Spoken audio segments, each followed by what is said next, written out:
Hey guys, I'm Mark from A Potion of Sport and welcome to week 8 of the Premier League review. If you are new to this series, what we do is we take a look at the Premier League results from the past weekend, we then take a look at the current Premier League table, and we finish off by looking at the top goal scorers. So here is a list of the Premier League results from the weekend. If you want, you can click on a game and you'll be taken to the game that you clicked on. But without further ado, let's get into our first match. So we start off with Bournemouth versus Hull. It would only take 4 minutes for one of these teams to score, and it was Bournemouth who found the net early. It came when Stanislas hits the post from a free kick, and the ball falls to Charlie Daniels, who smashes the ball into a basically empty net, and he puts the home side ahead.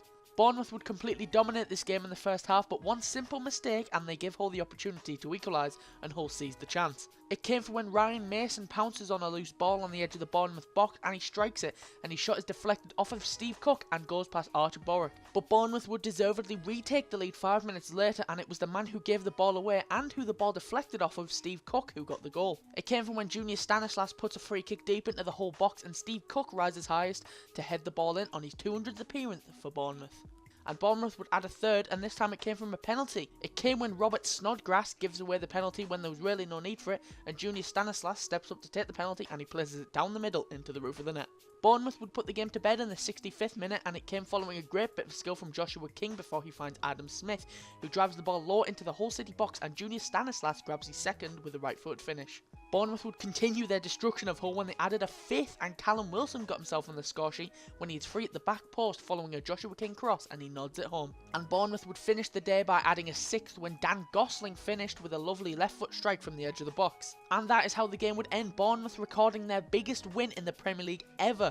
And 6 is probably a bit harsh on Hull, but in the second half Hull City were dreadful, and in their last 4 games Hull have let in 17 goals. And we move on to Arsenal versus Swansea. Swansea City were holding their own at Arsenal, and they will be happy with their performance in the first 25 minutes of the game, but it all fell apart quite quickly. In the 27th minute, Swansea have a nightmare in defence and basically gift Arsenal a goal. It came from when Alexis Sanchez plays the ball over the top of the Swansea defence for Hector Bellerin, but at first it looks like there is too much height on the ball and Swansea should be able to clear the ball, but of course they didn't. Bellerin leaps like a salmon and heads the ball back across goal, where Jody Amat looks at the ball like it was a spider and he had arachnophobia.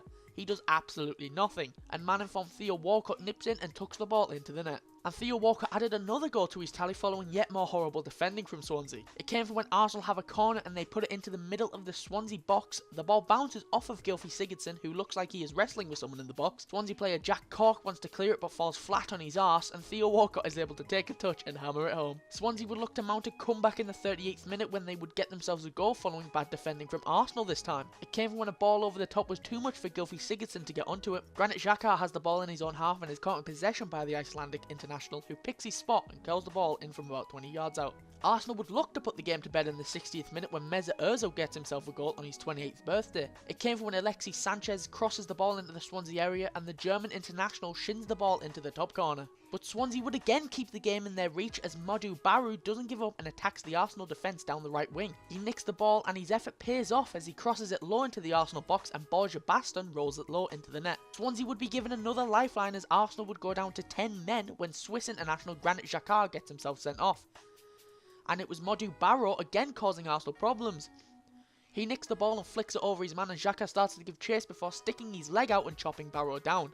It wasn't a bad tackle, but it was malicious, and referee John Moss gives a straight red card, which is stupid. Absolutely stupid. This was a yellow card at most, but a straight red was just wrong. And that is how the game would end. Arsenal in the end probably deserving of all 3 points, but they nearly buggered it up. And if Swansea got back into it, Arsenal would only have themselves to blame. Another win for Arsenal, but a comfortable one, anything but. And we move on to Chelsea versus Leicester. It didn't take long for Chelsea to break the deadlock as 7 minutes into the game, league top goal scorer Diego Costa hammers it home at the back post. It came from when Chelsea have a corner which comes into the box low and Nemanja Matic flicks it towards the back post where Diego Costa is waiting, and he made no mistake about it. Chelsea dominated this game. They had 70% possession in the first 30 minutes and they got what they deserved in the form of another goal. When Pedro is on the floor but somehow manages to knock the ball forward where it rolls into the path of Eden Hazard, and the Belgian international puts the ball past Kasper Schmeichel. And Chelsea would put the game to bed in the 80th minute when surprisingly Victor Moses gets himself a goal. It came when Victor Moses has the ball on the wing and he plays it into youngster Nathaniel Chalobah on the edge of the box. Chalobah then plays a beautiful backheel pass to Victor Moses, who finishes near post. And that's how the game would end. Leicester City failed to have a shot on target this game, something that didn't happen to them at all last season. With another loss, that means that they have lost 4 away games in a row, and the last time reigning champions did that was Blackburn Rovers in 1995. But Chelsea were world class against Leicester, they blew them out of the water, and Leicester City just weren't ready for how good Chelsea were on the day. And we move on to Southampton versus Burnley. The game was pretty silent in the first half, but Southampton should have had the lead as they dominated near enough all of the first 45 minutes. And they would get what they deserved 5 minutes into the second half when Charlie Austin scored against his old club. It came from a Southampton corner which Dusan Tadic puts at the back post, and Southampton defender Virgil van Dijk heads it across the goal. Charlie Austin takes a shot, but his first one is blocked on the line by Sam Vokes, but he is there again and poked it home against his former club Burnley.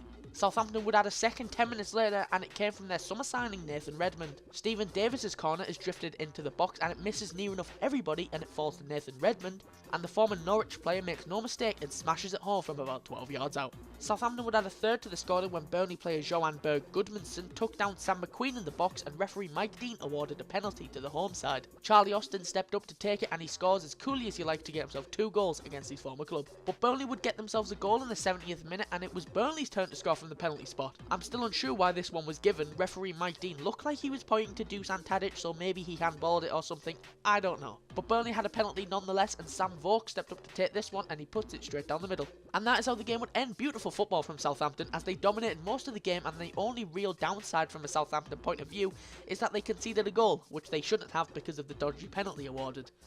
But this result moves Southampton up to 8th in the league and leaves Burnley just above the bottom 5. And we move on to Stoke versus Sunderland. Sunderland started the game off well, but it was Stoke who took the lead in the 8th minute, and it was their man in form, Joe Allen, who got his 4th goal in 4 games for club and country. It came when Marko Arnautovic dinks the ball into the box from the left wing, and one of the smallest men on the pitch is able to get his head on it and put Stoke ahead. Stoke would double their lead in the 45th minute, and it was the Welsh Perlo who was at it again. It came when Xherdan Shaqiri's corner eventually finds the Welsh international, and he is able to put the ball past a number of Stoke and Sunderland players, including keeper Jordan Pickford, and Joe Allen is simply on fire, and I have heard that some defences are terrified. And that's how the game would end after a pretty silent second half.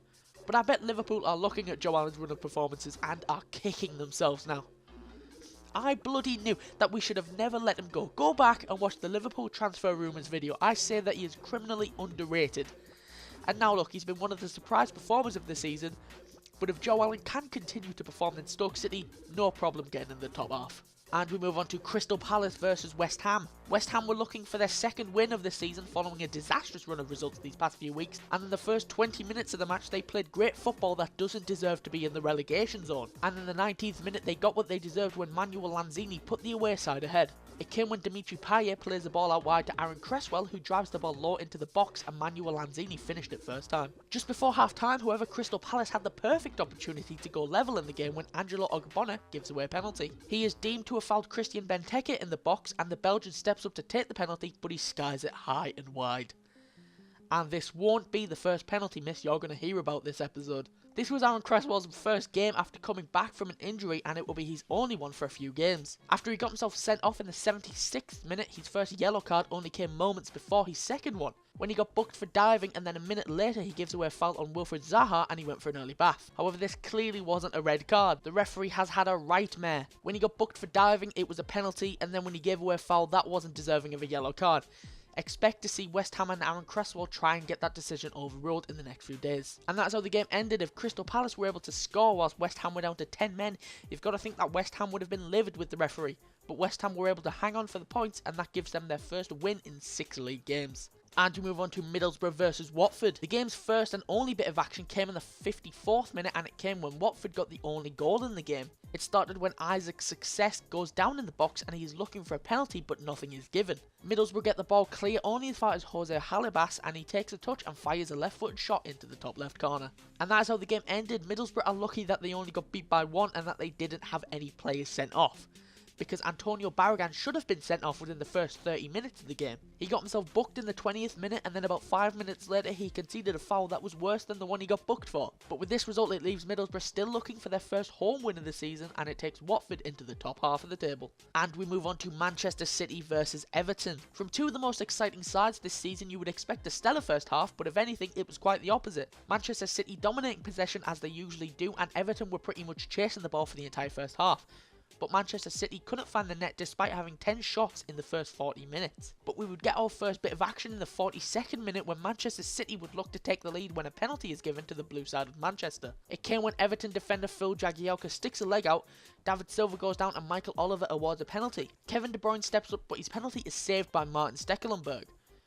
De Bruyne's penalty is at a perfect height for Stekelenburg to dive across and push the ball away.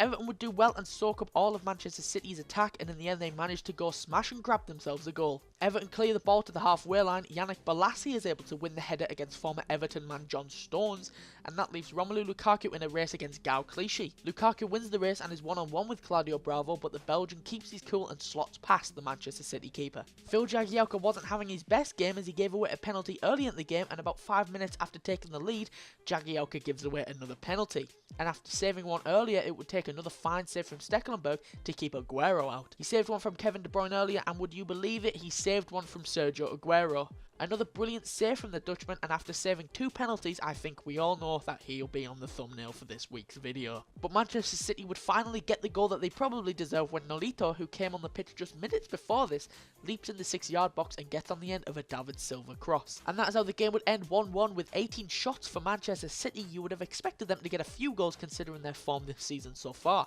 But after saving 2 penalties, Martin Stekelenburg probably deserved 3 points for his performance alone.